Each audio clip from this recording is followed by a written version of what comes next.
The film opens at a rural home as two people scramble outside pursued by two armed men. One of the fleeing is shot and wounded while the other frantically runs off into the night. The two men approach the wounded woman, and one hands a canister of gasoline to the other. After the woman is doused, one of the men drops a lit cigarette on her, burning her to death, as they get in their car to presumably pursue their other victim. In the distance, a figure watches the gruesome scene, dressed from head to toe in a white robe with only a black triangle at the center of the face mask. Elsewhere, police officer Daniel Carter sits in his squad car on a country road.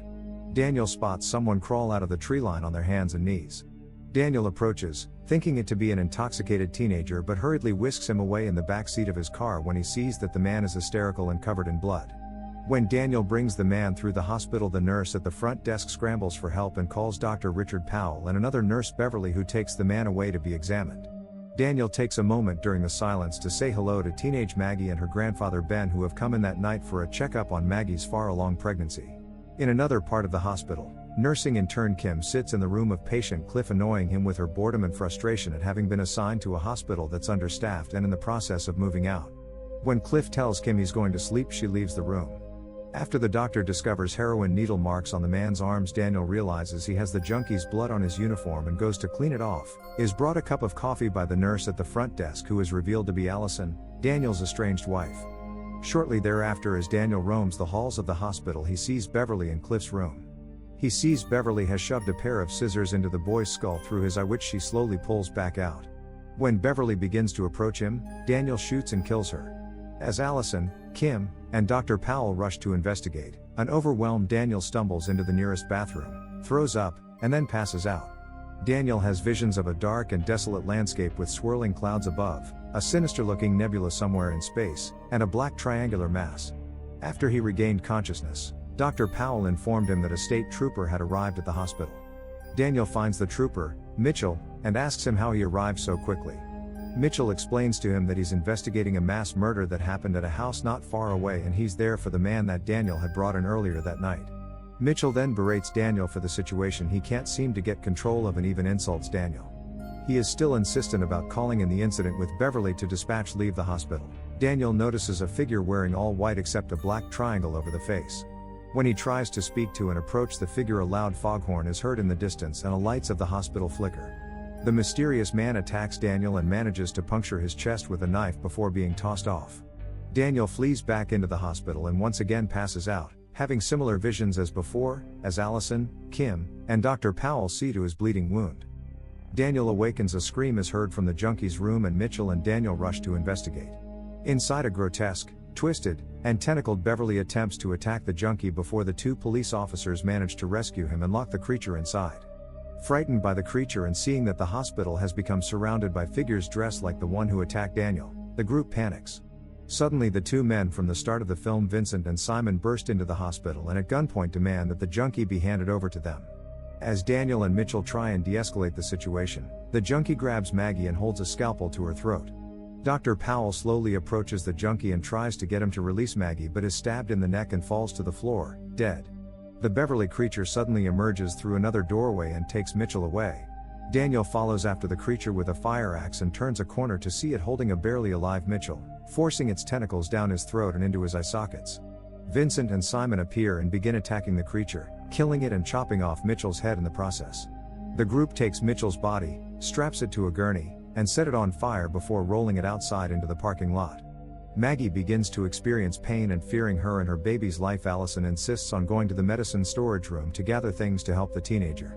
Daniel formulates a plan to retrieve his shotgun and ammunition from his squad car with Vincent and Simon and tells Allison to wait until he returns before going deeper into the hospital.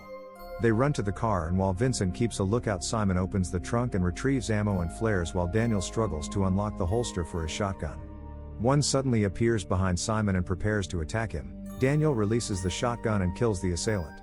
When they return, they find that Allison has chosen not to wait and has ventured out to the medicine storage room against Daniel's wishes for her to not go alone.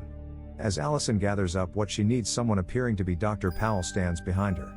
Back at the entrance, Daniel notices that Dr. Powell's body is missing as he and the two men make their way to the storage room to find Allison.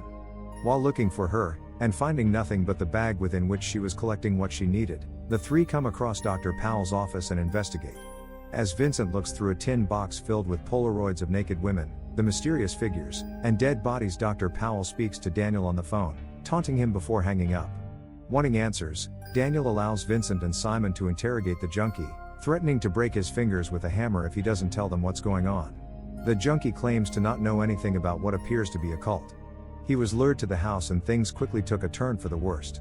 Dr. Powell watched the junkies have sex before sacrificing them in strange rituals and performing experiments on both alive and dead victims. In the process, it's then revealed that Vincent and Simon, who are father and son, went to the house to get revenge on those responsible for killing their family. Desperate to find Allison, Daniel convinces Vincent and Simon to come with him into the burned-out section of the hospital, believing that that's where Dr. Powell has taken her. Three men then bring the reluctant junkie along, whom they don't entirely believe to be innocent in all this.